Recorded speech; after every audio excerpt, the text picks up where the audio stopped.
So తెలుగువారు మీరు ఇక్కడ ఉన్నారు జేకే యూనివర్సిటీలో అనగానే మన వాళ్ళకి ఇంకొంత ఎక్స్ప్లెయిన్ చేసి అర్థమయ్యేలా చెప్పగలరు మీరైతే కరెక్ట్గా. ఒక్కసారి ఇక్కడ అవైలబుల్ ఉన్న కోర్సెస్ ఎవరు జాయిన్ అవ్వగలరు, మన తెలుగు వాళ్ళకి ఎంత ఫ్లెక్సిబుల్గా ఉంటుంది ఇక్కడ? మీకు టెక్నాలజీ కాలేజ్ ఉంది, మేనేజ్మెంట్ కాలేజ్ ఉంది, డిజైన్ కాలేజ్ ఉంది. ఈ టెక్నాలజీ కాలేజ్లో ఇంకా అన్నిటికన్నా హైలైట్ ఫీచర్ ఏంటంటే మీరు ఇంటర్ తర్వాత ఐఐటి రాలేదని బాధపడాల్సిన అవసరం లేదు.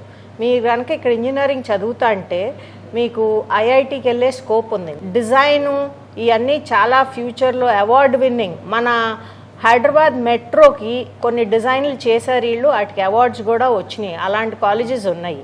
చాలా తెలియని రత్నం ఈ యూనివర్సిటీ. మా దగ్గర హెచ్ఎస్బి అనే యూనివర్సిటీ కూడా ఉంది, అక్కడ కూడా ఎంబీఏ ఉంది. ఎప్పుడైనా బయటకు వచ్చి చదువుకుంటే మీ ఎక్స్పోజరు, మీ అవేర్నెస్ బాగా పెరుగుతాయి. మీరు అన్నట్టు ఒక జ్వెల్ లాగా అనిపించింది అనమాట. ఇంత బెస్ట్ ఆపర్చునిటీ ఇక్కడ ఎలా కల్పిస్తున్నారు అని ఎంతోమంది బాధపడతారు. 2.5 లక్షల మంది ప్రతి ఇయర్ అటెండ్ అవుతారు, బట్ 16,000 సీట్లు మాత్రమే మనకి ఇండియన్ ఇన్స్టిట్యూషన్స్లో ఉంటాయి. అక్కడ రాని వాళ్ళు ఇంకొక లాంగ్ టర్మ్ తీసుకోవాలా, లేకపోతే అలానే బాధపడుతూ ఉండాలా, ఏం అవసరం లేదు, జేకేఎల్ఈలో జాయిన్ అవ్వచ్చు.